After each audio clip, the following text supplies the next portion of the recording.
किसी दोस्त ने पूछा है कि मैं बहुत दुविधा में हूँ कि अब मैं कौन सी लाइन चुनूँ, क्या पढ़ूँ? हाँ, एक तो है कि ये ट्रेंड है आजकल आपके यार दोस्त अ, जिधर जा रहे हैं तो सब बोलते हैं कि भई उधर जाओ, माता-पिता भी। एक ट्रेंड सा बन जाता है। जैसे कॉम्पिटिटिव एग्ज़ाम का एक ट्रेंड है कि भई अ, यही करना है। और फिर उसके भी अंदर अब अलग-अलग लाइनें हैं, तो अलग-अलग सब्जेक्ट्स हैं। आप कौन-सा एग्ज़ाम देना चाहते हो तो कैसे चुनें? तो भई मेरे सामने तो ये सवाल कभी आया नहीं, क्योंकि मैंने तो करियर के बारे में ज़िंदगी में कभी सोचा नहीं और जो मैं पढ़ रहा हूँ वो कभी काम आएगा, उससे पैसा कमाया जा सकेगा, ये कभी दिमाग में बात ही नहीं आई। तो मैंने तो अब इंटरेस्ट नहीं था तो नहीं पढ़ा। 2 साल मैंने कुछ नहीं पढ़ा। ये कुछ ऐसा आ गया अंदर कि ये है क्या? इंसान की दिशा ये है, ये किताबें पढ़नी है। मुझे कुछ रस नहीं आया उसमें और दरअसल किसी भी चीज़ में नहीं और एक निराशा ज़िंदगी में इतनी गहरे बैठ गई कि तब मैं बीमार हो गया। मैंने ये बात कहीं शेयर की थी, तो बहुत ज़्यादा बीमार हो गया और फिर काफ़ी टाइम बाद ठीक हुआ। ठीक हुआ जब मेरा फ़ेथ वापस आया और कुछ उत्साह वापस आया कि मैं जीना चाहता हूँ और अपने ढंग से जीना चाहता हूँ। फिर भी अब थोड़ी बहुत मैं सलाह आपको वही ये दे सकता हूँ, एक तो जितने भी कॉम्पिटिटिव एग्ज़ाम हैं ना, शायद इसके अंदर ही आप पूछ रहे हो कि इसके अंदर तब क्या चुनें? जैसे कंप्यूटर वाली लाइन में जाएँ कि कोई ऐसे विषय पढ़ना चाहे कि बाद में कॉलेज में पढ़ाए या कि इस तरीके से। तो कॉम्पिटिटिव एग्ज़ाम में अगर आप बैठना चाहते हो, तो भई फाइनेंशियली आप इंडिपेंडेंट हों, तब ट्राई करें। या तो आपके घर में सब ठीक-ठाक है, बहुत पैसा है, मम्मी-पापा को ये बोल दो कि भई पास होने की कोई गारंटी नहीं है, क्योंकि 15 लाख स्टूडेंट्स अपीयर होते हैं हर साल, जिसमें से 1500 निकलते हैं लगभग। तो मैं सबसे ब्रिलिएंट भी हूँ, चाहे पूरे देश में, तब भी ज़रूरी नहीं कि मैं निकलूँ, एक आध नंबर से पीछे रह सकता हूँ। क्योंकि कोई एक आध सवाल ऐसा हो सकता है कि बाई चांस वही पूछा गया और वही मेरे को नहीं आता था और दूसरा किसी ने उसको काफ़ी चीज़ें नहीं आती थी, पर जो पेपर में आया वो सब आता था। एक तरह से लक कह सकते हैं। तो बहुत सारे अति ब्रिलिएंट स्टूडेंट्स रह जाते हैं। तो इसलिए उसको तो मत जोड़ो आप इस चीज़ से कि मैं निकल जाऊँगा। चाहे ये लाइन हो, चाहे दूसरी लाइन हो सकता है मैं ना निकलूँ, तो इसलिए पैसे के लिए मैं ये तैयारी ना करूँ, जॉब के लिए ना करूँ। तो तब काहे के लिए करूँ? भई मेरा इंटरेस्ट है इसमें। मैं साइंस पढ़ना चाहता हूँ, मैं फिज़िक्स, केमिस्ट्री, मैथ बहुत इंटरेस्ट है। तो इस बहाने से मैं पढ़ लूँगा, चाहे माता-पिता का यही हो इच्छा यही हो कि ये निकलेगा, लेकिन आपको पता है कि ज़रूरी नहीं है कि मैं निकलूँ और इसलिए मैं वही पढ़ूँगा जिसमें मेरा एक्चुअली इंटरेस्ट है और परीक्षा में तब जो होगा, होगा। मैं रटूँगा नहीं और मैं आधा-आधा पढ़ के आगे नहीं बढ़ूँगा। अ, ऐसा आप करोगे तो जो भी आप पढ़ोगे, एक तो उस समय आपका उत्साह पूरा रहेगा, आप डरोगे नहीं कि 2 ही महीने रह गए परीक्षा के, इतना सिलेबस बचा हुआ है परीक्षा से आपको कुछ लेना-देना नहीं है। और ज़्यादा चांस ये है कि परीक्षा में आपकी परफ़ॉर्मेंस बेस्ट होगी। अगर आप अपने इंटरेस्ट से पढ़ोगे। होता क्या है, अब मान लीजिए कि केमिस्ट्री का बहुत ज़्यादा सिलेबस है, वो अभी मैंने छुआ नहीं। मैं और चीज़ें करता रहा, मैथ है, फिज़िक्स है और ये केमिस्ट्री में अब मैं आया और अभी टाइम बहुत कम है। लेकिन मैंने शुरुआत की, मैं परीक्षा को सबसे पहले नहीं रख रहा हूँ। मैं वही पढ़ूँगा जो मेरा इंटरेस्ट है। अब आपने साहब जिन जिन टॉपिक्स में इंटरेस्ट है आपका केमिस्ट्री में, वहाँ से पढ़ाई शुरू की। एक टॉपिक आपने अच्छी तरह कवर कर लिया, जो थोड़ा-सा पहले भी आता था। उसको कवर करते-करते आपके ब्रेन में नए नेटवर्क्स बने। आपका ब्रेन मतलब ज़्यादा इंटेलिजेंट हो गया केमिस्ट्री के प्रति। तो अब कोई दूसरा चैप्टर है जिससे थोड़ा-सा आप घबराते थे, अभी आप देख रहे हो कि नहीं, इसमें से भी कुछ बातें तो समझ आ रही हैं और धीरे, धीरे, धीरे आपने एक और चैप्टर कर दिया, जो कि पहले बहुत डिफ़िकल्ट लगता था और इस तरीके से करते, करते, करते आप काफ़ी सारी चीज़ें कवर कर सकते हो। तो इसलिए मैं बोलता हूँ कि भई पैशन क्रिएट करो, जिस चीज़ में इंटरेस्ट है वो पढ़ो, वो पढ़ने से आप फ़ायदे में रहोगे। अब पास फिर हो जाओगे ये तो गारंटी नहीं है, इसके लिए तो इसका सपना तो मत ही देखो। लेकिन पास होंगे चाहे फेल होंगे, लेकिन आपने नई चीज़ें सीखी। कल के दिन हो सकता है कि आप यही पढ़ाने लग जाओ। ये जो बड़े-बड़े कोचिंग इंस्टीट्यूट हैं, इसमें जो लोग पढ़ाते हैं, उनमें से कई सारे ऐसे हैं जो नहीं निकले।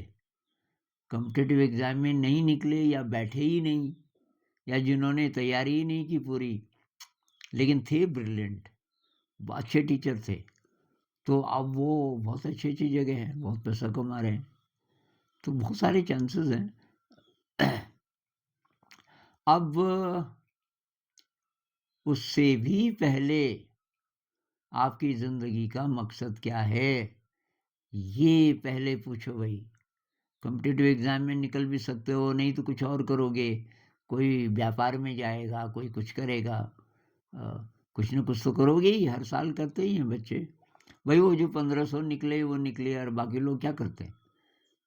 कुछ न कुछ तो काम करते ही हैं ना वो। तो इसका मतलब काम तो हैं दुनिया में बहुत प्रकार के। अब कोई दुखी होके करता है, कोई खुश होके करता है कि भाई नहीं निकला परीक्षा में, कोई बात नहीं है। मैं ये कपड़े का बिज़नेस कर लेता हूँ छोटा-मोटा, कुछ भी। तो एक लड़का था, मैं ऐसे बोल रहा हूँ कि जो चीज़ें बिल्कुल हमें किसी एंगल से बहुत ही मामूली लग सकती हैं कि यार वो थोड़ा करूँगा मैं कभी। अ, हो सकता है उसमें आपको रस आने लग जाए। तो एक लड़का था, अब उसने पढ़ाई-लिखाई कितनी की मुझे नहीं पता, लेकिन उसका इंटरेस्ट होता था ये शादियों में ये जो बैगपाइप होता है, पहाड़ की जो बारातें होती हैं ना, उसमें वो ट्रेडिशनल ड्रम्स तो होते ही हैं। लेकिन एक ये बैगपाइप जिसको बोलते हैं, वो बैगपाइप होता है ना, वो पीछे भी रहते हैं उसके, आपने देखा होगा। वो था तो किसी दूसरे देश का, हमारे देश का नहीं है, लेकिन वो आर्मी में आया पहले। मेरे ख़्याल से ब्रिटिश आर्मी में रहा होगा। उसके बाद तब हमारी आर्मी में भी चलता रहा और उससे वो गाँव में आ गया। मान लीजिए कि कोई आर्मी में ऐसा था जो वो बजाता था। अब वो रिटायर होके गाँव आ गया तो गाँव में वो एक बैगपाइप भी आ गया, उसी को बजाता था और लोग भी सीखने लग गए। तो ये जो लड़का था, कोई भी गाँव में अगर बारात आए, तो ये उसकी सेवा करे बैगपाइप वाले की। उसको बोले यार रात को तो मेरे को दे दे इसको। और उसको बजाता रहे और वो बहुत बढ़िया बजाने लगा। फिर क्या हुआ, किसी बारात में किसी ने रात को, आधी रात को, कि यार ये बजा कौन रहा है बैगपाइप? उसको संगीत की ज़रा समझ थी, तो वो उठा, उसने देखा कि, उसने कहा कि यार तुम तो नहीं हो बैगपाइप वाले? उसने कहा कि मैं तो नहीं हूँ, पर मेरा बहुत ज़्यादा शौक है।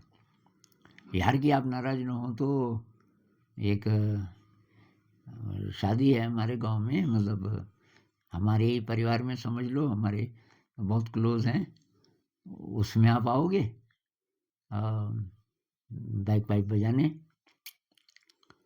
अब उसने कहा कि मैं तो अभी तक ऐसे तो कभी नहीं बजाया मैंने।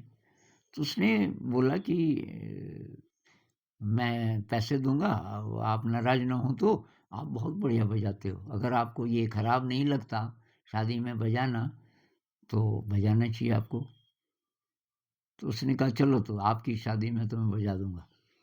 उसने बजाया, अब लोग मंत्रमुग्ध हो गए, उसको 3-4 ऑफ़र्स वहीं आ गए कि भई 2 महीने बाद एक एक शादी वहाँ है, एक वहाँ है। अभी उसकी इतनी डिमांड है कि अगले 2-2, 3-3 महीनों तक वो बुक रहता है पहले से। किसी का फ़ोन आया कि भाई साहब कि नहीं जी अभी 3 महीने तक बिल्कुल टाइम नहीं है मेरे पास। और उसको लोग अपने आप ही बहुत पैसा देने लग गए, क्योंकि डिमांड इतनी ज़्यादा है तो वो पैसा दुगना-तिगुना पहले ही बोल देते हैं कि आपको यार आना पड़ेगा। अब वो कह रहा है कि मैं कोई भी नौकरी करता, एक तो बंधन होता बहुत ज़्यादा, रोज़-रोज़ की नौकरी, अभी तो रोज़-रोज़ तो शादी नहीं होती ना। अब महीने में होगा तो कि ज़्यादा होगा तो 2 शादियाँ, 3 शादियाँ, कभी-कभी सीज़न है शादियों का तो 4, और वो इतने पैसे कमा लेता है कि उसका सारा ठीक-ठाक चलता है और एप्रिसिएशन अलग से कि भई ये तो इतना अच्छा बजाता है। ये मैं इसलिए बोल रहा हूँ कि कोई चीज़ एकदम अनफ़ेमिलियर है, अनट्रेडिशनल है, आपने कभी सोचा भी नहीं, ऐसे-ऐसे काम हो सकते हैं, जो कि आपको अच्छे लगते हों और जिससे कि आप काफ़ी पैसा कमा लेते हों। दूसरा आप ये कर सकते हो, और मैं कुछ दोस्तों को जानता हूँ जिन्होंने ऐसा किया। एक मेरे दोस्त हैं, तो उनके पिताजी ने बोला जब वो 12th पास कर गया और उनके विचार ठीक से मिलते नहीं थे, ये जो लड़का था ये कुछ और ही और करना चाहता था। पिताजी ने 12th के बाद बोला कि बेटा अब देख, ना तो तुझसे मेरे को एक भी पैसा चाहिए ज़िंदगी में और ना तू अब मेरे से पैसे माँगेगा। तो जो भी करना चाहता है पढ़ाई कर, कुछ कर, लेकिन अपने दम पे। इसने कुछ जॉब पकड़ लिया ऑनलाइन। इसको धीरे-धीरे पता चला और ये ऑनलाइन कुछ काम करने लग गया किसी के लिए, एक प्रकार का बिज़नेस। और उससे काफ़ी पैसा कमाने लगा। साथ-साथ ये कॉम्पिटिटिव एग्ज़ाम की तैयारी करने लगा। लेकिन इसकी अध्यात्म में भी बहुत रुचि थी, तो साथ-साथ ये मेडिटेशन ट्राई करता रहा। ये गुरुजी लोगों को मिलता रहा, उसने विपश्यना भी किया। और जब एग्ज़ाम आया, एग्ज़ाम दिया उसने और वो निकल गया उसमें, काफ़ी बड़े एग्ज़ाम में निकल गया, लेकिन उसने जॉइन नहीं किया। उसने कहा मैं बंद जाऊँगा यहाँ, तो मेरी जो असली क्वेस्ट है, वो मैं नहीं कर पाऊँगा और मैं बिज़नेस कर ही रहा हूँ थोड़ा बहुत, इससे पैसा जितना अभी चाहिए मुझे वो तो मिल ही रहा है। उसने वो नहीं किया। तो आपकी प्रायोरिटी क्या है ज़िंदगी में? अगर तो पैसा है, कैसे भी करके नौकरी मिल जाए और ज़िंदगी भर मैं उदास रहूँ वहाँ, तो वो एक चीज़ है। तब आप क्या करोगे? तब तो आपकी पूरी कोशिश रहेगी कि मैं निकलूँ परीक्षा में, कैसे भी करके चीज़ें समझ आएँ ना आएँ, चाहे रटना पड़े दिन-रात। और अब जो नहीं निकलते, कई-कई बार ट्राई करते हैं, नहीं निकलते, कोई-कोई आत्महत्या भी कर लेते हैं। ये वो लोग हैं जिन्होंने और कुछ सोचा ही नहीं, जिन्होंने सोचा यही है ज़िंदगी और जिद पकड़ ली, मुझे पास ही होना है। तो कौन-सी लाइन ठीक रहेगी? तो भाई पहले तो इसके अलावा और भी जो लाइनें हैं ना, वो सब टटोलो। तुम इस जगत में क्या करने वाले हो? काहे के लिए आए? जितनी उम्र गई वो तो गई। अब जो उम्र बची है उसमें क्या नौकरी ही करनी है कि कुछ और भी करना है? कुछ और भी करना है तो क्या करना है? तो वो भी ज़रा सोचो। नौकरी करते हुए क्या आप वो भी कर सकते हो? दूसरी बात, जिस चीज़ के लिए आप अप्लाई करना चाहते हो ना, मान लीजिए कि निकल गए, तो वहाँ दिनचर्या क्या होगी ऑफ़िस में? सुबह से शाम तक क्या करना पड़ेगा? वो काम इंटरेस्टिंग होगा क्या आपके लिए? कर पाओगे? रोज़, रोज़, रोज़, रोज़। मान लीजिए 10 से 5 रोज़ आपके लिए युद्ध है। लग गई नौकरी आपकी, लेकिन आप बहुत ज़्यादा कष्ट में हो, पैसा बहुत ज़्यादा मिल रहा है, उस पैसे के बेसिस पे बहुत अच्छा फ्लैट लिया हुआ है और ये है और वो खर्चा उसी हिसाब से आपका बहुत ज़्यादा है, अब छोड़ भी नहीं सकते क्योंकि आप छोड़ना चाहते ही नहीं। इसलिए नहीं चाहते कि सिंपल ज़िंदगी जीना आपको मंज़ूर नहीं है, इंसल्टिंग लगता है। तो ऐसी ज़िंदगी खप जाएगी आपकी, ख़त्म। फिर लोग रोते हैं, काफ़ी जॉब करने के बाद बोलते हैं कि कुछ नहीं मिला। तो भई थोड़ा-सा पहले ये एक्सप्लोर करो, आप जहाँ जा रहे हो, वहाँ क्या करना पड़ेगा सुबह से शाम तक। वो करना आपको मंज़ूर है, उससे आपका इवोल्यूशन होगा। कैटरपिलर से तितली बनने का चांस है कहीं? कहीं हो भी सकता है, क्या पता? लेकिन नहीं है तो तब केवल ज्ञान के लिए पढ़ो। ये काम आ सकता है कभी ज़िंदगी में क्योंकि आपको अच्छा लगता है। जो अच्छा लगता है वो आपके लिए ज्ञान है अभी। और और चीज़ें भी तलाश करो भाई। ये ध्यान क्या चीज़ है, मेडिटेशन क्या चीज़ है, इसको भी एक्सप्लोर करो। और क्या-क्या तरीके हो सकते हैं इनकम जनरेशन के, जिसमें स्ट्रेस ना हो, जिसमें ज़रा आपका इंटरेस्ट भी हो, वो पता करो। तो तब ये प्रश्न नहीं आएगा कि मैं क्या चुनूँ? तब एक ही दिशा होती है क्योंकि अ, बहुत ज़्यादा पैशन है किसी चीज़ में, वो ज़्यादातर एक ही होती है। तो इस पे थोड़ा-सा सोचना। नमस्कार।